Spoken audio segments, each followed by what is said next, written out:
সুপ্রিয় দর্শক, আসসালামু আলাইকুম। সবাইকে স্বাগত জানাচ্ছি আজকের গুরুত্বপূর্ণ সংবাদে। প্রথমেই জানিয়ে দিচ্ছি সংবাদ শিরোনাম। শিক্ষা প্রতিষ্ঠানে সরকারের নতুন কর্মসূচি ঘোষণা। এদিকে স্বাক্ষরিত জুলাই সনদের প্রতিটি দফা অক্ষরে অক্ষরে পালন করব প্রধানমন্ত্রী। অপরদিকে গণভোট বাস্তবায়নে দেশব্যাপী গণ আন্দোলন গড়ে তোলা হবে। এবং সবশেষে থাকছে কবিরাজির নামে ভয়ঙ্কর প্রতারণার ফাঁদে কিশোরী। সব খবর সবার আগে জানতে আমাদের ইউটিউব চ্যানেলের সঙ্গেই থাকুন। ভিডিওগুলো মিস করতে না চাইলে এখনই আমাদের ইউটিউব চ্যানেল সাবস্ক্রাইব করুন এবং বেল বাটন ক্লিক করুন। বেল বাটন ক্লিক করার ফলে আপনার স্মার্টফোন বা কম্পিউটারে স্বয়ংক্রিয়ভাবে ভিডিওগুলোর নোটিফিকেশন পৌঁছে যাবে। এখন চলুন বিস্তারিত দেখা যাক। শিক্ষা প্রতিষ্ঠানে সরকারের নতুন কর্মসূচি ঘোষণা। মাদকাসক্তি থেকে সুরক্ষা, কিশোর গ্যাং কালচার প্রতিরোধ এবং শিক্ষার্থীদের পড়াশোনায় আরও মনোযোগী করে তুলতে দেশজুড়ে নতুন কর্মসূচি শুরু করেছে সরকার। বিশেষ করে সন্ধ্যার পর শিক্ষার্থীদের বাড়ির বাইরে ঘোরাঘুরি কমিয়ে পড়ার টেবিলে ফেরাতে শিক্ষক ও অভিভাবকদের সমন্বয়ে বিশেষ মোটিভেশনাল বা সচেতনতামূলক কার্যক্রম পরিচালনার নির্দেশ দেওয়া হয়েছে। বৃহস্পতিবার ১৬ই এপ্রিল জাতীয় বিশ্ববিদ্যালয়ের কলেজ মনিটরিং অ্যান্ড ইভ্যালুয়েশন দপ্তর থেকে মাদকের কুফল রোধ, কিশোর গ্যাং প্রতিরোধে সচেতনতা বৃদ্ধি এবং শিক্ষার্থীদের পড়াশোনায় অধিকতর মনোযোগী করার লক্ষ্যে মোটিভেশনাল কার্যক্রম গ্রহণের প্রসঙ্গে অধিভুক্ত সব কলেজ ও শিক্ষা প্রতিষ্ঠানের প্রধানদের কাছে জরুরি এই নির্দেশনা পাঠানো হয়। নির্দেশনায় বলা হয়, শিক্ষা মন্ত্রণালয়ের মাধ্যমিক ও উচ্চশিক্ষা বিভাগ তার আওতাধীন দপ্তর বা সংস্থাসমূহের সমন্বয়ে অনুষ্ঠিত সভার সিদ্ধান্ত এবং বাংলাদেশ বিশ্ববিদ্যালয় মঞ্জুরি কমিশনের ইউজিসির নির্দেশনার আলোকে মাদকের কুফল রোধ, কিশোর গ্যাং প্রতিরোধে সচেতনতা বৃদ্ধি, সন্ধ্যার পর বা রাতে পড়াশোনায় যথাযথ মনোযোগী হওয়া এবং ক্লাসে উপস্থিতি, নিয়মিতভাবে পরীক্ষায় ও সহপাঠ কার্যক্রমে অংশগ্রহণের লক্ষ্যে শিক্ষক ও অভিভাবকদের সমন্বয়ে কলেজসমূহের নিজস্ব ব্যবস্থাপনায় সচেতনতামূলক প্রোগ্রাম আয়োজনের প্রয়োজনীয় মোটিভেশনাল কার্যক্রম গ্রহণের জন্য বিশ্ববিদ্যালয়ের ভাইস চ্যান্সেলর বিসি কর্তৃক আদিষ্ট হয়ে অনুরোধ করা হল। এর আগে গত ফেব্রুয়ারির শেষের দিকে নিজ নির্বাচনী এলাকা চাঁদপুরে গিয়ে এক সভায় বক্তব্য দেন শিক্ষা এবং প্রাথমিক গণশিক্ষামন্ত্রী ড এহসান উল হক মিলন। সেখানে তিনি বলেছিলেন, শিক্ষার্থীরা যদি সন্ধ্যার পর বাইরে ঘোরাঘুরি করে তাহলে তাদের ধরে পুলিশ জিজ্ঞাসাবাদ করবে। তার এই বক্তব্যের পর চাঁদপুরে সন্ধ্যার পর অভিযানে নেমে বেশ কয়েকজনকে আটক করে পুলিশ।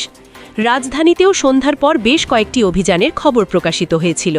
সেখানে শিক্ষার্থীদের সঙ্গে আইন শৃঙ্খলা রক্ষাকারী বাহিনীর কিছু অনাকাঙ্ক্ষিত ঘটনাও ঘটেছিল।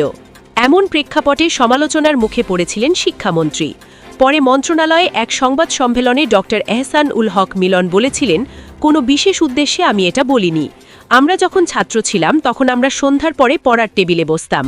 সেই দৃষ্টিভঙ্গি থেকে আমি বলেছি সন্ধ্যার পর ঘোরাঘুরি করলে পুলিশ জিজ্ঞাসাবাদ করবে। দ্যাটস ইট, এর বেশি কিছু নয়। এদিকে স্বাক্ষরিত জুলাই সনদের প্রতিটি দফা অক্ষরে অক্ষরে পালন করব প্রধানমন্ত্রী। সরকার জুলাই সনদ অক্ষরে অক্ষরে পালন করতে অঙ্গীকারবদ্ধ বলে জানিয়েছেন প্রধানমন্ত্রী তারেক রহমান। তিনি বলেন, রাষ্ট্র মেরামতের অঙ্গীকার নিয়ে আমরা প্রকাশ্যে জুলাই সনদ বাস্তবায়নের জন্য স্বাক্ষর করেছিলাম।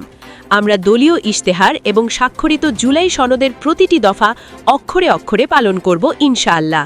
আজ বৃহস্পতিবার বিকেলে রাজধানীর ওসমানী স্মৃতি মিলনায়ে আয়োজিত স্বাধীনতা পুরস্কার ২০২৬-এ প্রাপ্তদের হাতে পদক তুলে দেওয়ার পর তিনি একথা বলেন। ক্ষমতার পরিবর্তনের চেয়ে মানসিকতার পরিবর্তন অত্যন্ত বেশি জরুরি বলে মন্তব্য করেন প্রধানমন্ত্রী।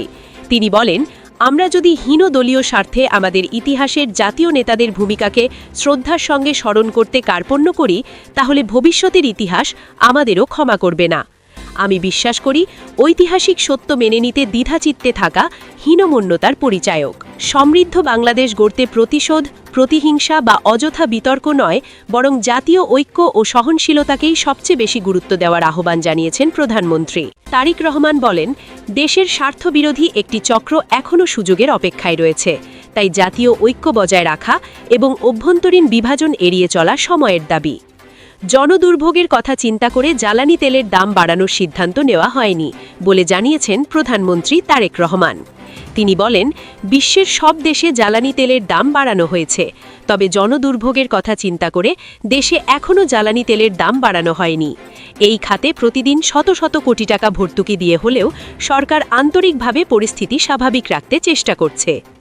চলতি বছর স্ব ক্ষেত্রে কৃতিত্বপূর্ণ অবদানের জন্য সরকার ১৫ জন বিশিষ্ট নাগরিক এবং ৫টি প্রতিষ্ঠানকে স্বাধীনতা পুরস্কারে ভূষিত করা হয়েছে। প্রথমেই সাবেক প্রধানমন্ত্রী বেগম খালেদা জিয়ার মরণোত্তর পুরস্কারটি গ্রহণ করেন তার নাতনি ব্যারিস্টার জায়মা রহমান। প্রধানমন্ত্রীর হাত থেকে তিনি দাদুর পদক গ্রহণ করেন। সাবেক প্রধানমন্ত্রী এবং বিএনপির চেয়ারপারসন খালেদা জিয়াকে স্বাধীনতা পুরস্কার দেওয়া হয়েছে স্বাধীনতা, গণতন্ত্র, নারী শিক্ষা সহ দেশ গঠনে সার্বিক অবদানের জন্য। খালেদা জিয়া সহ মরণোত্তর এই সম্মাননা পেয়েছেন ৭ জন। এরা হলেন মুক্তিযুদ্ধে অবদানের জন্য মেজর মোহাম্মদ আব্দুল জলিল, সাহিত্যে ডক্টর আশরাফ সিদ্দিকী, সমাজসেবায় ডক্টর জাফরুল্লাহ চৌধুরী ও মাহেরিন চৌধুরী, সংস্কৃতিতে বাশির আহমেদ এবং জনপ্রশাসনে কাজী ফজলুর রহমান। মেজর জলিলের পক্ষে তার কন্যা ব্যারিস্টার সারা জলিল, ডক্টর আশরাফ সিদ্দিকীর পক্ষে তার মেয়ে ডক্টর তাসনিম আরিফা সিদ্দিকী, জাফরুল্লাহ চৌধুরীর পক্ষে তার ছেলে বারিশ হাসান, মাহেরিন চৌধুরীর পক্ষে তার স্বামী মনসুর হেলাল, বশির আহমেদের পক্ষে হুমায়রা বাশির এবং কাজী ফজলুর রহমানের পক্ষে তার কন্যা তাবাসসুম শাহনাজ প্রধানমন্ত্রী তারেক রহমানের কাছ থেকে পুরস্কার গ্রহণ করেন।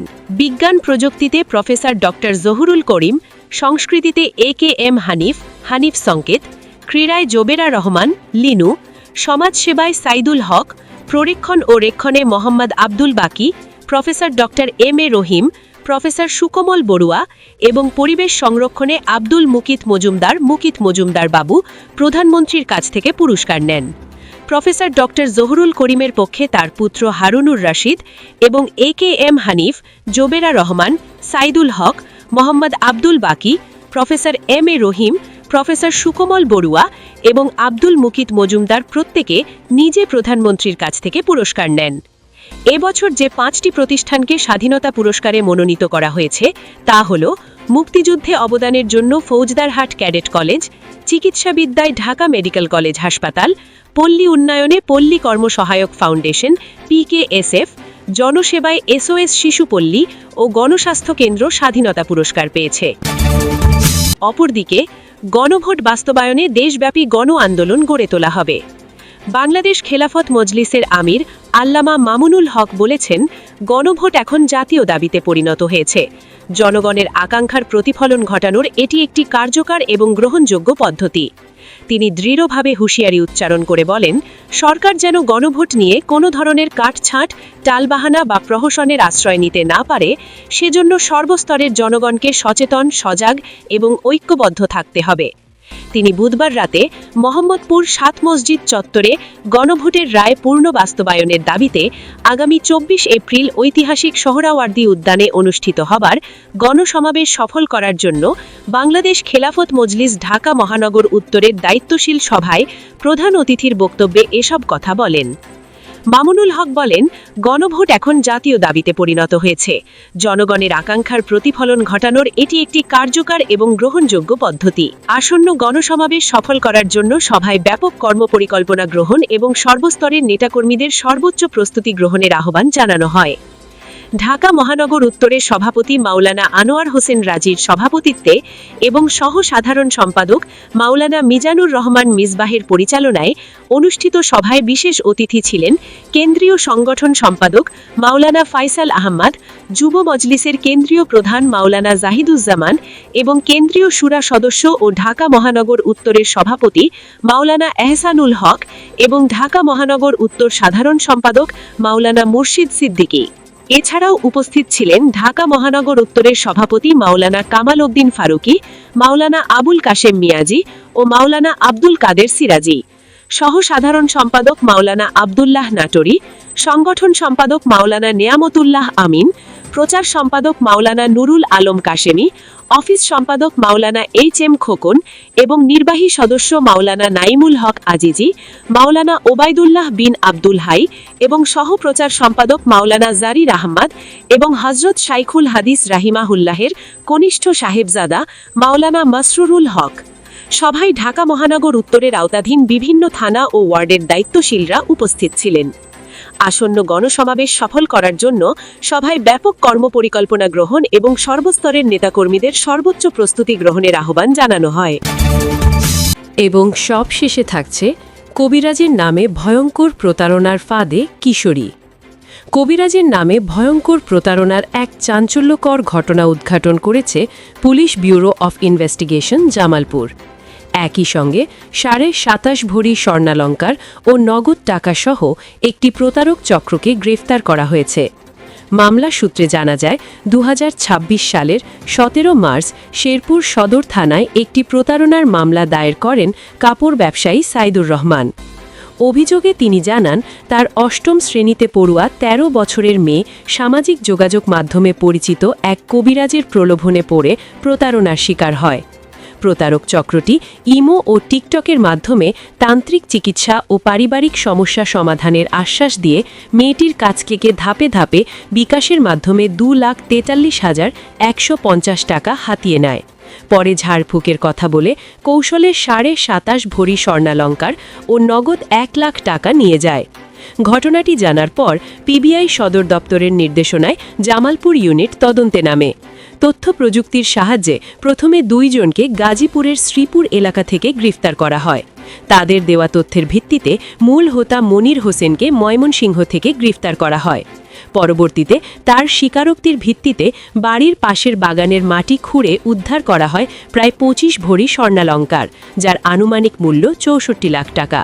তদন্তে আরও জানা যায় প্রতারকরা বিভিন্ন ভুয়ো আইডি ব্যবহার করে মানুষের ব্যক্তিগত দুর্বলতাকে কাজে লাগিয়ে প্রতারণা চালাত।